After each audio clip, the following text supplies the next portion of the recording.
Can you imagine being just a little girl and saving the life of the greatest leader the Jewish people would ever know? Well, meet Miriam. Our story begins in the darkest time. The Jewish people were slaves in Egypt. Pharaoh, the wicked king, ruled over them with cruelty and fear. But that wasn't enough for Pharaoh. He had a terrible plan. He ordered that every baby boy born to the Jews should be thrown into the Nile River. Can you imagine how terrifying that was? Mothers hiding their newborns, fathers afraid to speak, everyone crying silently, praying for a miracle. And right in the middle of this chaos was a little girl named Miriam. She was no ordinary child. Even as a young girl, Miriam was filled with courage, wisdom, and faith. She believed with all her heart that things would change, that God would save the Jewish people.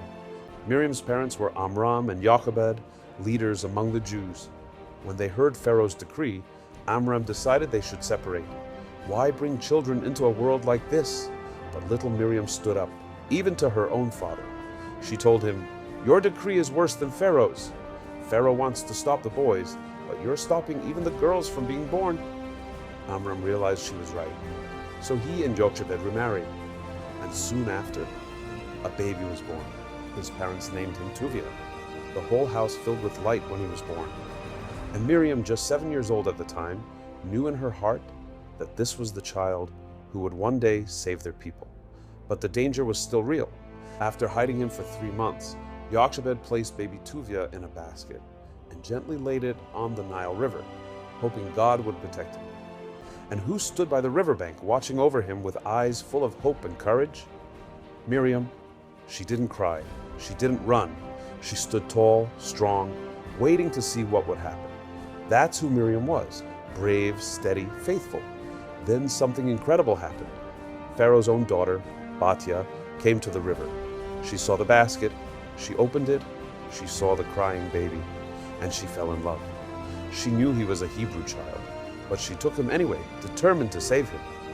And just then, little Miriam stepped forward. With cleverness and courage, she said, "Shall I go find a Jewish woman to nurse the baby for you?" Batya agreed. So who did Miriam bring? Her very own mother, Jochebed. And so the baby was raised in safety, nursed by his mother, raised in the palace. Batya named him Moses because she drew him out of the water, all because of Miriam's bravery and faith. But that's just the beginning of her story. Years passed. Moses grew up, left Egypt, and then returned, sent by God to lead the Jews to freedom. Together with his brother Aaron and his sister Miriam, the three of them led the nation. Did you know? Miriam wasn't just Moses' sister. She was a prophetess. Yes, God spoke to her too. The people loved her. She gave them hope, strength, and songs to sing. In fact, after the splitting of the sea, when God made the waters stand like walls and let the Jews pass through, who led the women in song and dancing? Miriam, with tambourines and drums that the women had brought with them, because they believed, just like Miriam, that God would save them. She led the celebration. She sang of freedom, of miracles, and of thanks. But there's something else special about Miriam you might not know. She had a husband. His name was Caleb, the brave spy. Out of 12 spies sent to explore the land of Israel, only 2 came back with faith and courage. One of them was Joshua. The other was Caleb. While the others were frightened, saying, "We can't go in.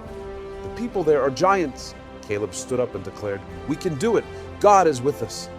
Where did he get that strength, that fearlessness? It was Miriam. Her strength, her belief, her leadership. It wasn't only for her people. It was also for her home. Caleb was inspired by her spirit, and he stood apart from the other spies, just like Miriam always stood strong in the face of fear. Caleb even visited the graves of the ancestors in Hebron and prayed for help. That's how much he cared. And that's the kind of man Miriam chose to marry. Someone brave, loyal, and full of heart, just like her. Caleb was also called Hur, and he helped lead the people during the battle with Amalek when Moses' hands were held high. He may have even given his life trying to stop the golden calf. If that was Caleb, then Miriam's husband was not just a hero among the spies, but a hero of the whole nation.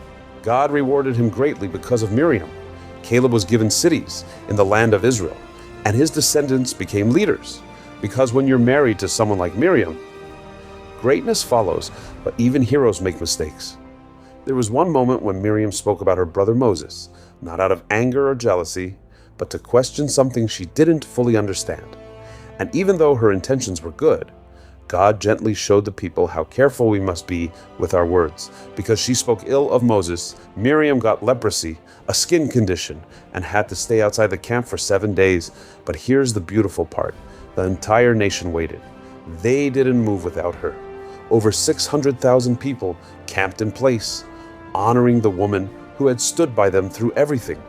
Because that's who Miriam was. She was the one who watched over her baby brother at the Nile. She was the one who never gave up hope. Even when everything seemed dark, she was the one who led with song, with spirit, with strength. And even when she was no longer alive, the people felt her absence. Because the day Miriam passed away, the well dried up, the water stopped, and the nation wept. She wasn't just a sister. She wasn't just a leader. Miriam was a light in the darkness, a brave little girl who became a mighty prophetess, a soul of music, of water, of life. So, the next time you take a drink of water, or sing a song when you're feeling afraid, remember Miriam. In fact, the Bible tells us to remember Miriam's story in the desert every single day. Her story reminds us to believe when no one else does, to speak up when something is wrong, to sing when we are saved, and to lead with love and courage. Thanks for watching Miriam's story. If you loved learning about Miriam, give this video a like, share it with your friends, and let us know in the comments. What was your favorite part of her story? And which Bible hero do you want to hear about next? Maybe her brothers Moses or Aaron, or her brave husband Caleb, or someone totally different.